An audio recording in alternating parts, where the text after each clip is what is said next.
All right. Today's going to be a bit of a hard day, not with this lecture in particular, because linear regression is pretty easy. However, we're also going to cover multiple regression today, which is a little bit more difficult. So let's go ahead and start about linear regression. So what is it? We talked last week about correlation. So we're essentially going to say it's very similar to correlation because we're going to use some pieces of correlation in order to do regression. But we had that example in correlation regarding exam anxiety, how you do on the exam, how long it takes you to be able to complete the exam. So we can just say it increases or decreases based upon another variable. Well, again, that's the downside of correlation, is that it doesn't really tell us too much. Wouldn't it be nice to know how much it increases or how much it would decreases based upon another variable? And that's essentially what regression will do for us. So if you had a take-home test and you spent 2 hours on that exam, let's say you had 24 hours to complete it, how anxious would you be regarding your final exam grade? Well, it depends obviously on a couple other factors, but basically we can say, well, if you spent 2 hours on it and you had 24 hours to do it, you're probably going to be pretty anxious about your exam grade because maybe you didn't know how to answer most of those questions. So not a perfect example, but it does give you a little bit more direction as to some quantitative information which regression or which correlation just doesn't do for you. So regression, just way to predict one variable based upon another variable and the value of that variable. It's really just a hypothetical model of those relationships. It's not a perfect model in 98% of the cases. Regression that we're going to be talking about is generally linear. You could do regression in polynomial, but pretty much everything else here typically would apply. But we're going to focus on the real basic one, linear simple regression. And because it is a linear relationship, that relationship is just described based upon a straight line. And the regression piece is that it gives us what equation that line is, or what equation represents that line. We talked about several weeks ago, you saw that the outcome of a variable or any type of model is essentially the mean plus whatever errors associated with that model. Well, for regression, we're going to take that a little bit different. We're going to say that we have a predictor variable. Now, the very basic outcome is still based upon that mean variable. So we're going to look at to see whether that mean variable is the best model or if our other methods using a different type of predictor model or variable is best to create that regression. And we're going to go over a couple examples on how to do that. So the regression line is something you've all have probably seen before. We have B0 or B0, B1 times X1, and E is our error. So B1, that's the regression coefficient that's associated with that predictor variable. Obviously, Y is your outcome variable. That B1 is essentially the slope of our regression line. And it does very similarly to correlation. It will at least tell you the direction as well as the strength of that relationship. B0 is just the intercept. What happens to Y when X is 0. And E is an error term, which in regression we're actually going to redefine as a residual. So it's essentially just the difference between the predicted variable and the actual variable that our data that we've collected gives us. So again, that's just an error variable, but we're going to rename it for regression just to keep you hopping about and call it residual. So the regression line, anytime and I'm sure you've all have done this in Excel. You create a graph, you draw a line to represent that data, and you could actually draw a bunch of lines to summarize the trend of that data. But we really want to decide to use the line that is the best fit. There's two ways you can do that. You can look at it with your eye and make judgments based upon what you see. Obviously, for statistics, really not the preferable method because one person's view or objective opinion or subjective opinion based upon what looks best could be very different from another person's opinion, whether line A or line B looks best. So we really don't like to use the simple eye rule. We would prefer to use the method of least squares. So the method of least squares, how well those deviations between our actual data and the model data will describe the predicted model that we're trying to fit. Again, residuals and deviations are the same thing for regression. So we're going to stick with the word residuals from here on out. So if you square those differences, that's going to tell us how well that line fits the data. So we'll take a little bit closer look at this data. You see the green line is essentially our fitted line. All of the green dots are actual data points. And then those red dashes between the actual data point and our model line tells us whether or not, or tells us how much of a deviation we have between the model and the actual data point, otherwise known as residual. The plus tells you there's a positive difference for those, and the negative difference tells you that these data points are below the actual fitted line. A little bit more about least squares and how we're going to do that. I said in the previous slide that we're going to square those differences. So we're going to add up the square of those differences for every possible line fitted to that data. And obviously, if you did not do this with the computer, it could take you forever, particularly since there's almost an infinite number of lines that could be fitted to any data. So we're going to let the computer do that. We're just going to look at the sum of the square differences for each of those different options. And then the line that has the lowest sum of squares is the one that has the best fit. And so sum of square differences we have redefined to be the sum of squares. And we're going to talk about 3 different types of sum of squares, and that's what the SS will then stand for from here on out.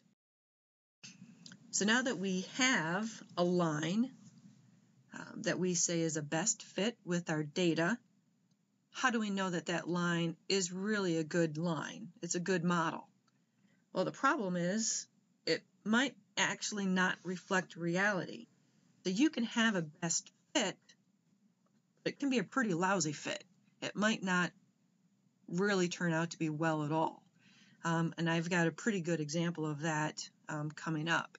And we also have to think about when we have a model and we have what we think is a best fit, we have to think about, well, what data did we use to generate that model? And if that data that we're trying to apply from particularly a different set of data, if the ranges of that data are not similar, that model cannot apply. And we're going to go through an example of that as well. All right, the first sum of squares that we're going to look at is called the total sum of squares. That obviously by the word total, that is the total variability, and that's simply the variability between the data and the mean. So that's really going to tell us, is the mean of that data a good model? Because if the mean is a good model, why should we even proceed further? So when we look at that chart, we're just looking at the differences between the observed value and the mean value of y. So take a little bit closer look at that. Here is our actual data points. The straight line going across is our mean for y. And then this kind of shows you positive deviations from y, the mean, negative deviations from y's mean. So it's a pretty easy plot. Next type of sum of squares is going to be our residual sum of squares. Residual, like I said before, is a redefined term from error or difference. So we're really going to look at the variability between our model and the actual data. So this is going to tell us whether or not that model is really inaccurate or not. So you can create a plot, x versus y. We have our model, which is the line. So we're really looking at the difference between the observed data, again, the actual data are the points, the model is a line, and the differences is really the difference between the actual and the model. So that's our residual sum of squares. That's the error that's produced by the model. And the last sum of squares is our model sum of squares. A little bit more trickier. It's going to look at a couple of things simultaneously. So it's really telling us how well is the model 1 and model 2, which is best. So we have a model that we have created based upon regression. But our first model that we always have is just simply the mean plus the error. So now the sum of squares is going to look at which model is better, the model itself or the mean model. So the comparison of two models. So it's really showing us if we have any improvement from using the original model, which is just the mean, to the new model, which is our best fit line. So the plot that we have is really looking at the difference between the mean value of y and the regression line. So if we look at this a little bit closer, we still have our regression line. It's kind of a plot of the previous two, the total sum of squares and the residual sum of squares, because the total sum of squares use the mean with the actual data points. The residual sum of squares used that regression line and compared it against our actual data points. But you see, we're not comparing with the model sum of squares anything associated with the actual data points. They're shown here for interest, but that's not what this comparison is doing. We're comparing this line with the mean value, and that will tell us which model is better to use, just the simple mean, or should we proceed forward? So now that we have the model sum of squares, we can either have a large model sum of squares or a small sum of squares. And looking at whether they're large or small is going to tell us whether or not our model is better. So we have a very large model sum of squares. That means the regression model is greatly improved than just simply looking at the mean. So if you go back to that previous chart, we're going to say, well, if we had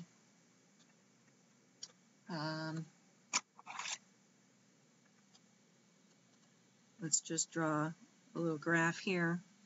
So here's our x and y. If this is our mean, and we have a tremendous difference, so we have a lot of differences here, that model is going to be much better than just using that mean. For small sum of squares, so the regression model is almost similar to using the mean. So what would that look like? Well, we would have our mean variable, and maybe here is our regression line. So now we've got really, really small deviations, and the question that you need to ask yourself is, well, is it worth it to spend the time to create this fancy regression? Because it does take time. Well, if you've got a small sum of squares, why waste the time? Why not just use the mean? So it's just, as a researcher, you have to figure out which way you want to go. If you have a small sum of squares, it's probably just better just looking at the mean value itself. So overall, if we have a model that is better than just using the mean, we're going to expect that our model sum of squares is going to be much, much greater than our residual sum of squares, because that residual sum of squares is the difference between our model and the actual data, right? So the residual, I'll draw another little graph here. So that residual, here's our model, here's our data. If we have the model is better, we should probably have very, very small deviations, right? Because our line should be pretty close to our data set. So if we had a really, really poor small sum of squares and a large residual sum of squares, we would probably end up with, here's our model, maybe here's all of our data points. Well, we can just tell by looking at that, that's probably not the best way to go. So, sorry it's so messy in the writing, but we want those model sum of squares to be much, much greater than our residual sum of squares. All right, so the sum of squares. When we look at it in general, we're looking at a proportion of improvement because of that model. That's what we want to know. So in order to figure that out, we're going to have to compare our model sum of squares to our total sum of squares. So we can say that whether or not we really do have improvement overall. So what does that mean? Well, that means we're creating a coefficient of determination, which we talked about in correlation, or the coefficient of correlation squared is really equal to the model sum of squares divided by our total sum of squares. And that's exactly what that is. So that's why correlation came before regression, because we use those concepts that we had in correlation in regression. Going back to what does our model look like, we talked about this, you saw this in the first week of class. It's just that test statistic. What is it? It's the effect divided by the error. That mean in regression words, right? So that is the improvement due to the model divided by the total error. So if you think back to the equation that r squared is equal to the model sum of squares, the improvement due to the model would be that SSM, and the total error is our total variability. In other words, our total sum of squares. So that's why we have r squared is equal to SSM divided by SST. All right, so now let's really begin to understand how we assess this model. Obviously, like everything else that we've talked about so far, just using the sum of squares creates some problems. Because it depends upon the number of differences. So we're going to have to create more of a standardized way to look at this. And the standardized way to look at this for regression is to use the mean sum of squares. How do we calculate the mean sum of squares? We just take the sum of squares, whether it's SST, SSR, SSM, and you divide it by the degrees of freedom associated with what you're looking at. So for the model sum of squares, the degrees of freedom is the number of variables you have in the model. For the residual sum of squares, the number of observations that you have minus the number of parameters that you're trying to estimate. So pretty easy stuff. And then we're going to do an F ratio. And that F ratio is the mean sum of the model squares. In other words, MSM, mean sum of squares for the model, divided by the MSR. R again stands for residual, so that's the mean sum of squares associated with the residual.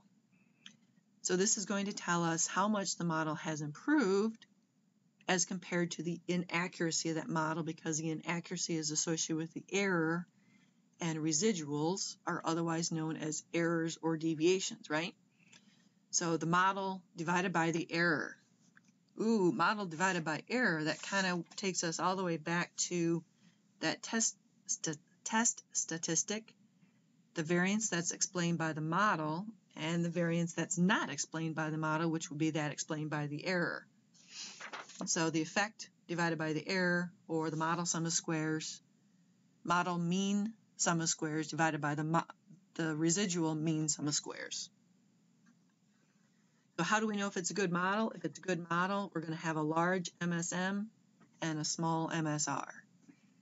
Now this is going to be kind of tricky as you start to go through this, because the question is, well, what exactly is a large MSM?